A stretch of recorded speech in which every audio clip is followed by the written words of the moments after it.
हिरण्यकश्यप तपस्या में रत हो जाता है। उधर कैलाश पर सरस्वती, लक्ष्मी और पार्वती चिंतित होती हैं कि ये असुर शक्ति पाकर पुनः अत्याचार करेगा। तभी अंधकासुर पिता हिरण्याक्ष की खोज करता कैलाश पर आता है।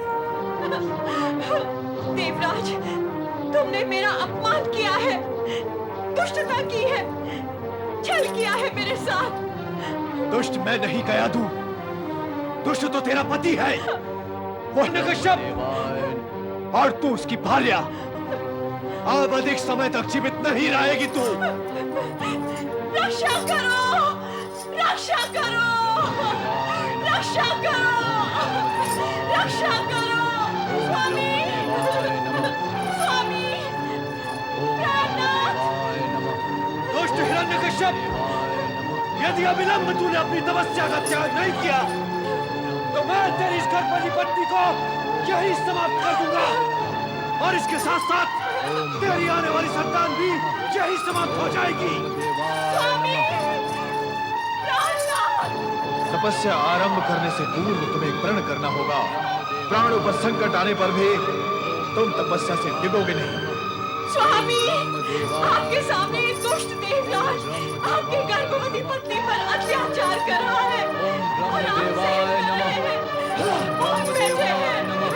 ओम ब्रह्मदेवाय नमः। स्वामी, आपको केवल अपनी तपस्या का विचार है, मेरा नहीं। मुझे इस दुष्ट आतताई से बचाए स्वामी। ओम ब्रह्मदेवाय नमः। अरे तेरे इस रुदन और विलाप का प्रभाव न तेरे इस पति पर होगा और न मुझ पर। अरे दुष्ट, तू देवताओं का राजा है, ये कैसा आघात कर रहा है? छोड़ दे मुझे। जे छोड़ दूंगा तो स्वर्ग मुझसे छूट जाएगा। क्या स्वर्ग के लोक में ये नारकीय कार्य करता रहेगा? स्वामी, ब्रह्मदेवाय नमः। स्वामी, रक्षा करें देवर्षि, रक्षा करें। आप इस समय यहाँ? हाँ देवराज, दुष्ट तो यही समझता है कि उसके दुष्कर्मों को देखने वाला कोई नहीं, किंतु ऐसा होता नहीं देवराज। कर्म चाहे दुष्टता का हो अथवा धर्म का, वो अपने आने की घोषणा अवश्य करता ही है। वो अपना नगाड़ा आने से पूर्व बजाता ही है। देवर्षि, आपको संभवतः ये ज्ञात नहीं है। देवराज, मुझे सब कुछ ज्ञात है। मुझे तो ये भी ज्ञात है कि कुछ ही समय पूर्व परम पिता ब्रह्मा जी ने आपको ये समझाया था कि अंधकार से अंधकार दूर नहीं होता, किंतु उनके दिए हुए समूचे ज्ञान ने अब जल समाधि ले ली है और आप निर्लज्ज होकर एक असहाय और गर्भवती स्त्री पर अत्याचार करने पर तुले हुए हैं। ये हिरण्यकश्यप की पत्नी है देवर्षि। हिरण्यकश्यप दुष्ट है, दैत्य है, अधम है, किंतु आप क्या है देवराज? क्या हिरण्यकश्यप ने आपके कुल के किसी नारी का अपमान किया है? और आप तो उसकी पत्नी का वध करने निकल पड़े। नारायण नारायण, आप भी तो अधम है देवराज, और आप भी तो दुष्ट हैं। और कोई भी दुष्ट उतना कष्टकारक नहीं होता जितना वो अधम जिसने धर्मात्मा का चोला पहन रखा हो। स्थिति को समझने का प्रयत्न करें देवर्षि। शत्रु की पत्नी को मारने में ही हम देवताओं का हित है। इसमें कैसी दुष्टता और कैसी लज्जा? आप इस विवाद में ना पड़े तो ठीक ही होगा मुनिवर। मैं यही इसका काम समाप्त किए देता हूँ। देवराज, कयादु को समाप्त करने से पूर्व आपको मुझे समाप्त करना होगा, और मैं ये भली भांति जानता हूँ कि आप मुझे समाप्त करने का साहस कदापि नहीं कर सकते। देवर्षि, आप देवताओं के हित का विचार ना करके दैत्यों के हित का विचार कब से करने लगे?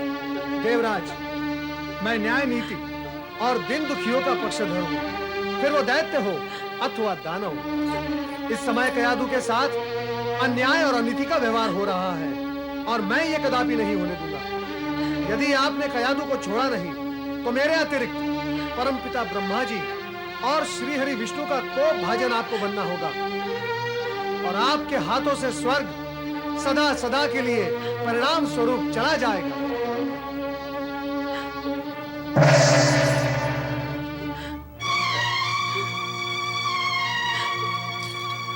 कयादू, अब तुम्हें देवराज और देवताओं से भयभीत होने की आवश्यकता नहीं। अब तुम संकट से मुक्त हो। आओ मेरे साथ चलो। कहाँ देवर्षि? मेरे आश्रम में। जब तक तुम्हारा होने वाला पुत्र जन्म नहीं लेता, तब तक तुम मेरे आश्रम में रहोगी।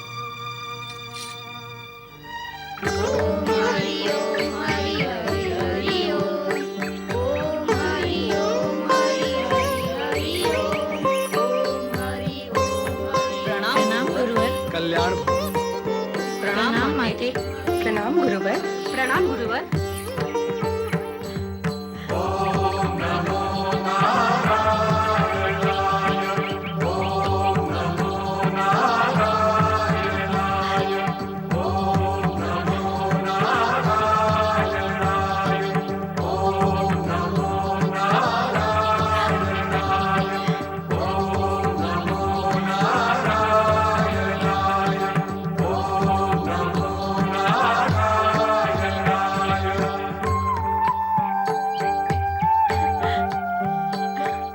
प्रणाम गुरुवर। कल्याण भव।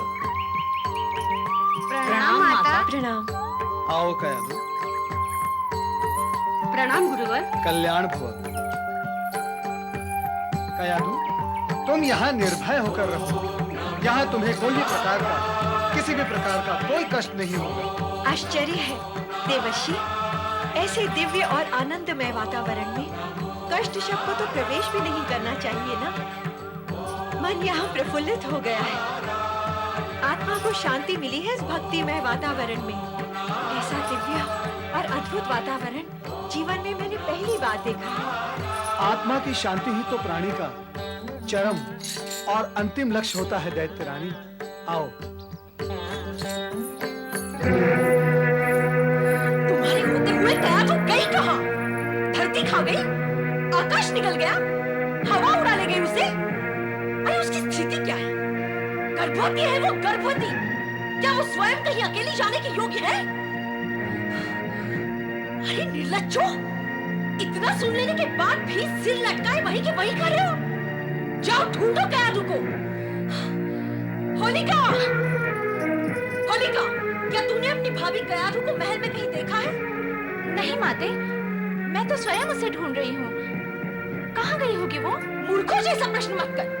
यदि मुझे इस बात का ज्ञान होता कि वो कहाँ गई है, तो मैं तुझसे ये प्रश्न पूछती। जा, हो सके तो पता लगा उसका। न जाने कहाँ गई है ये अभागिन। कहाँ जा रही हो होलिका? जाने वाले को रोकना टोकना अमंगलकारी होता है सेनापति। जाने दो उसे। आपने मुझे किस लिए बुलाया माता? मेरे सिर पर शास्त्रीय नृत्य करने के लिए। लगता है इस समय आप क्रोध में हैं। हाँ, ठीक लगा तुम्हें। मैं क्रोध में ही हूँ। किंतु ये क्रोध मुझ पर क्यों? इसलिए कि तुम इस राज्य के सेनापति हो और हिरण्यकश्यप तपस्या के लिए जाने से पूर्व तुम्हें यहाँ का दायित्व सौंप कर गया था। दायित्व तो मैं पूरा कर ही रहा हूँ माता। मेरे क्रोध में भड़का तुम तो भी।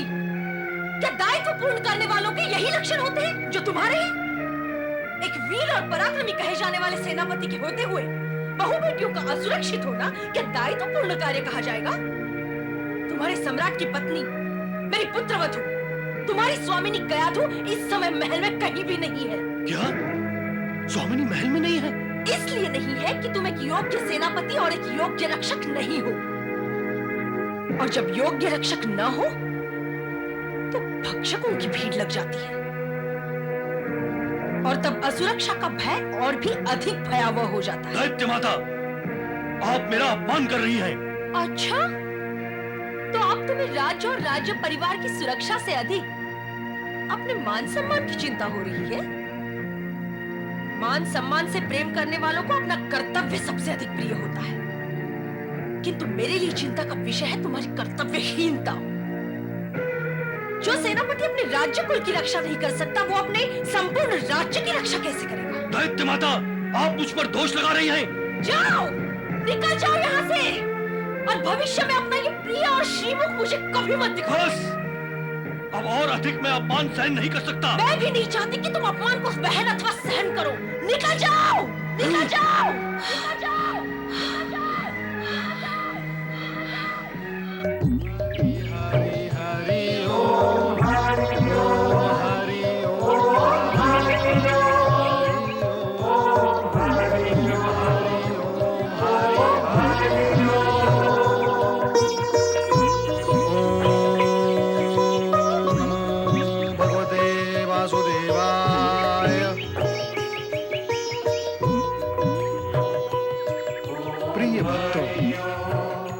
देवताओं का कार्य प्राणी मात्र की रक्षा, पालन एवं कल्याण करना है। और भगवान श्री हरि विष्णु वो तो जगत के पालनहार हैं।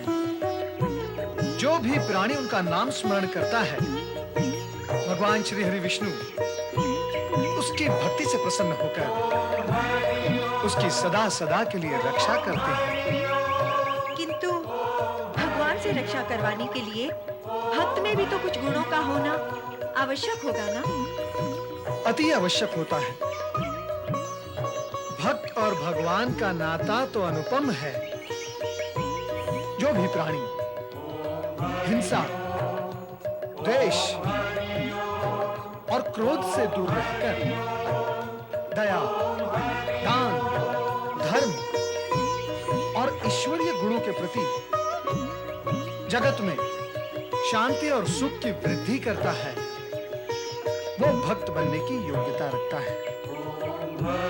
और जो भी भक्त बनने की योग्यता रखता है, वो अपनी भक्ति द्वारा भगवान को अपने पास बुलाने की क्षमता भी रखता है। भक्तों के लिए धर्म का पालन करना भी तो आवश्यक होता होगा ना देवर्षि? हाँ, धर्म का अर्थ है धारण करना, अच्छे विचार, अच्छे गुणों को लोकहित में धारण करके उस पर आचरण करना, इसी को धर्म कहते हैं। और कर्तव्य? धर्म, नीति, न्याय और ईश्वरीय गुणों के अनुसार आचरण करते हुए जो भी कर्म किया जाता है, उसी को कर्तव्य कहते हैं। उदार प्राणी ही ये सब कर सकता है। कठोर और निर्दय प्राणी न तो धर्म का पालन कर सकता है, न कर्तव्य का। जो व्यक्ति उदार है, वो ही धर्म और कर्तव्य का पालन कर सकता है।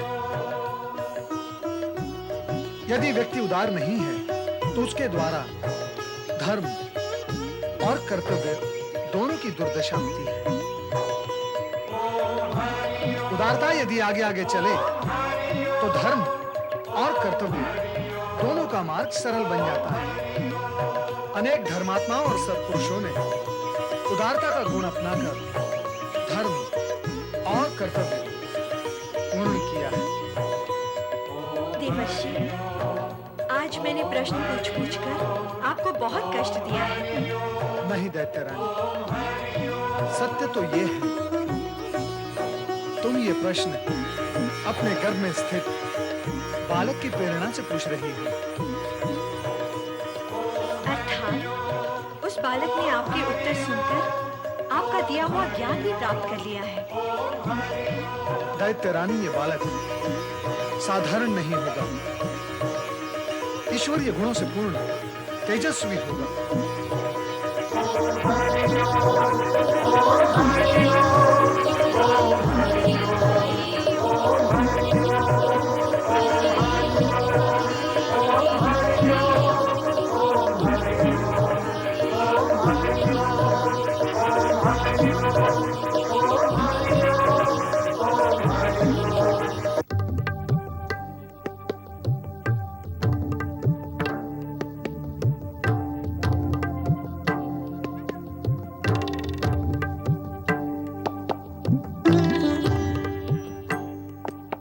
पति परमेश्वराय नमो नमः।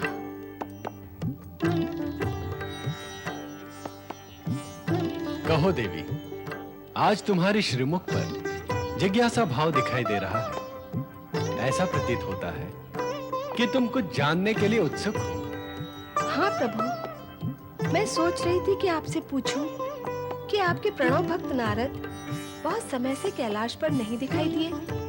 क्या विशेष कारण है? हाँ देवी, इन दिनों उनकी भ्रमण लीला पर विराम लग गया है। अपने स्वभाव के विरुद्ध वे एक ही स्थान पर प्रतिबद्ध हो गए हैं। ऐसा क्यों भला? वही उनकी लोकहित और लोक कल्याण की भावना के कारण। इस भावना के अधीन तो वे सदा ही कार्य करते रहे हैं, किंतु इस बार ऐसा क्या विशेष हुआ कि वे एक ही स्थान में प्रतिबद्ध हुए? वो कौन सा ज्ञानी है जो उन्हें बांधकर रखने में सफल हुआ है? और वो कौन सा स्थान है जहाँ वे थम गए? इस समय उस स्थान और व्यक्ति के विषय में प्रकट करना उचित नहीं हो